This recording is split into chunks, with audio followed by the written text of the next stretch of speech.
Greetings once more. Here we have another new deck. I'm calling this deck Club Tenacity Manifesto. It's a little much.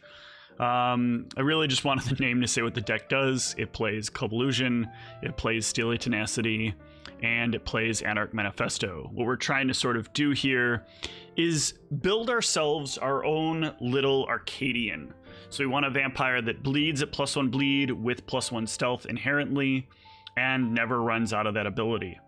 To do that, we have assembled a crack team of vampires that need to be turned Sabbat. It's probably the hardest part of this deck. A lot of mid caps here. All of them being in the 5 range means I can't take advantage of the sick dominate package that's here that really wants to govern these vampires out.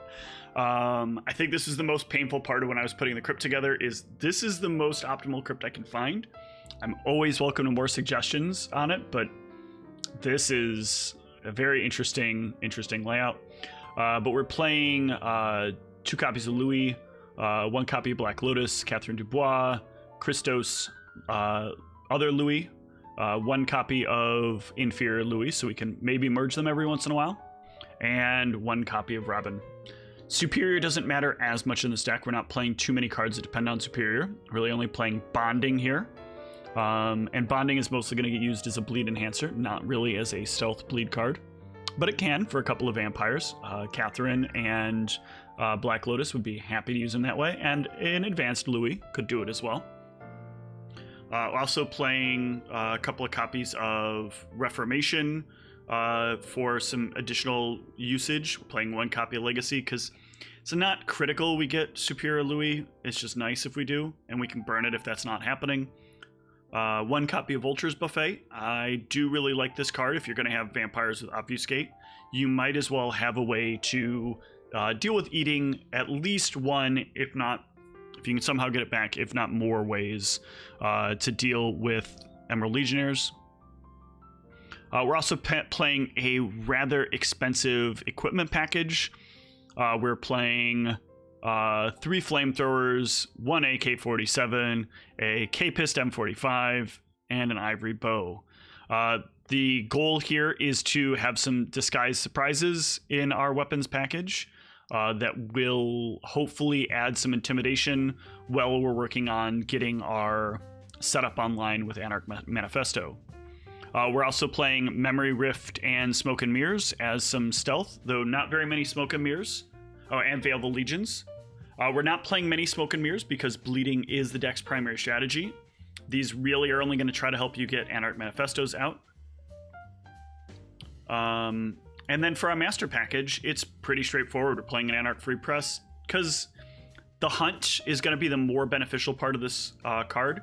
Getting back, 2 or even 3 blood from hospital food is going to be rather useful.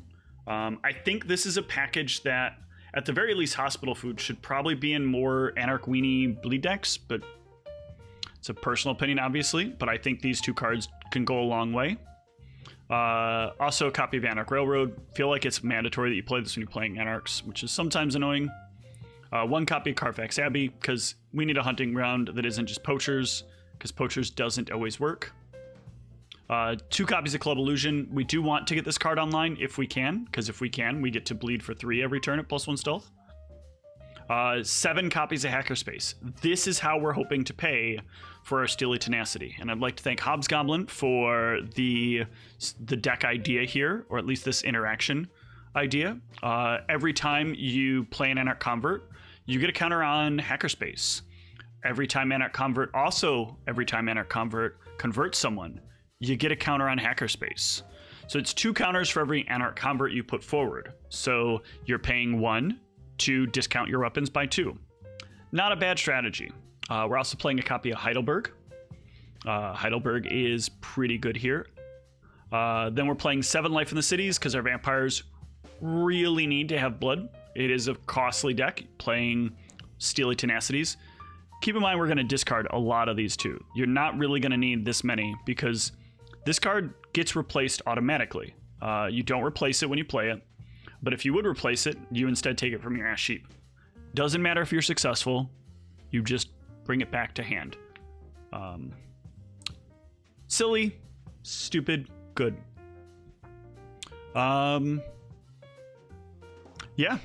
So I think this is an interesting little package here, one that I would like to try out pretty soon. I haven't gotten to give it a run through, but of course, always looking for feedback if you want to offer it. So let me know. Thanks so much.